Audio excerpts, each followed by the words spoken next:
Next important enzyme what we are going to study is reverse transcriptase. So reverse transcriptase, or it is also known as the RNA dependent DNA polymerase. It is also known as the RNA dependent DNA polymerase. So what does mean by RNA dependent DNA polymerase? Okay, we have studied in the previous classes about the polymerases. Polymerases, what they will do? They will take when we have two strands of DNA. When we have two strands of DNA, so what these polymerases generally do? They will take one strand as a template and they'll synthesize a new copy of the DNA. But this is known as the DNA polymerases. But reverse transcriptase is known as RNA dependent DNA polymerase. RNA dependent DNA polymerase means it will take up, this enzyme will take up the RNA. It will take, what is it? It will do is, it will take up the RNA as a template and it will synthesize new copy of the DNA. That's why it is known as the RNA dependent DNA polymerase. Okay, this reverse transcriptase is known as the RNA dependent DNA polymerase because it uses the RNA as a template and it synthesizes a new copy of the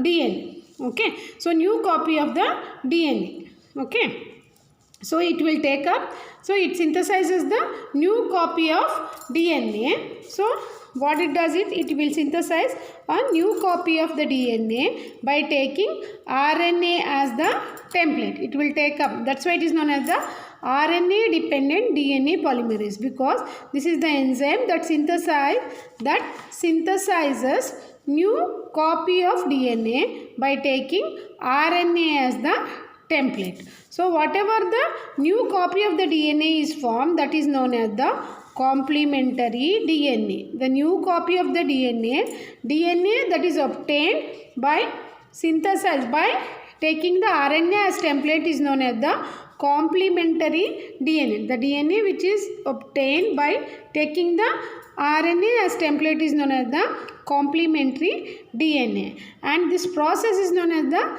reverse transcription. Generally in transcription what happens?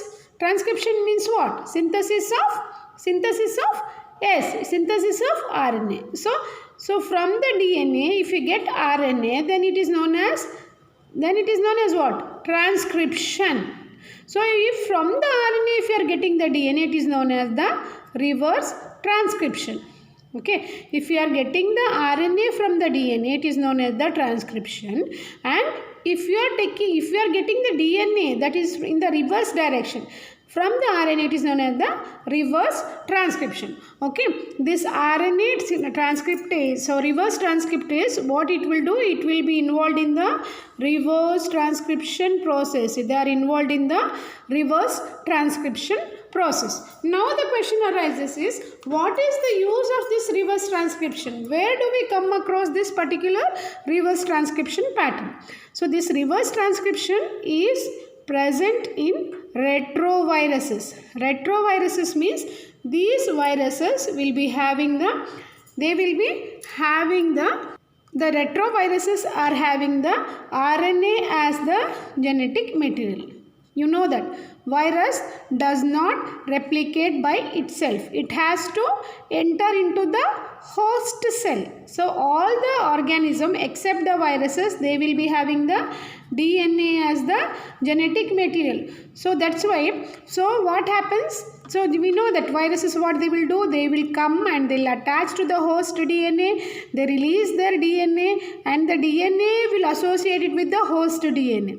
So what happens here is, in case of the retroviruses, they are having the RNA as the retroviruses are having the RNA as the genetic material. So that's why RNA can't associate with with host DNA. So RNA can't directly associate with the host DNA. It can't be directly associated with the host DNA. So that's why the RNA has to convert it into DNA. So RNA has to convert it into DNA. So that's why reverse transcription will occur. So what is the use of this particular process for enzyme for the virus? So it will replicate. To replicate the genetic material of retroviruses. This particular reverse transcriptase is used to replicate the genetic material of retrovirus, because the virus has to introduce its DNA into its genetic material into the host DNA. Because it is having the RNA as the genetic material, it can't induce directly RNA into DNA. So that's why it will convert the RNA into DNA, and the DNA will be introduced into the host cell. RNA is introduced into the host. Now coming to the activity. So what is the activity or functioning of this particular reverse transcriptase? So first it will be having the RNA as the genetic material. You know that RNA may be a single stranded or double stranded. So RNA it will be having. So what this reverse transcriptase will do is it will take RNA as a template and it will synthesize a new copy of DNA. It will synthesize a new copy of the DNA. Then one more enzyme that is present in the reverse transcript retrovirus, that is RNAH.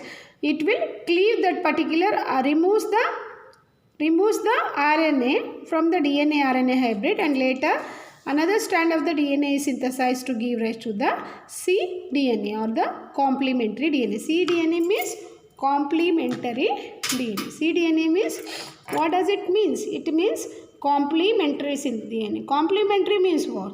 So it is synthesized by taking the RNA as a template. The new DNA synthesized by taking the RNA as template is known as the cDNA or the complementary DNA. Okay, the source of this particular enzyme is AMV, that is avian myeloid virus, or MLV. MLV stands for murine leukemia virus. So the source of this particular enzyme is AMV, that is avian myeloid virus, or MLV, that is murine leukemia virus. Now coming to the applications of reverse transcriptase. Mainly, first of all, it is used in the cDNA or the complementary DNA synthesis, and then it is used in the synthesis or generation of cDNA libraries. This you will be having in the next classes. That time you will study. So it is used in the synthesis. Basically, it is used in the synthesis of complementary DNA or the cDNA. And second thing, it is used to synthesize or generate the cDNA libraries, and it is also one of the key enzyme in RT-PCR technique, and it is also used in the synthesis of cDNA probes. So it is involved in the synthesis of cDNA probes.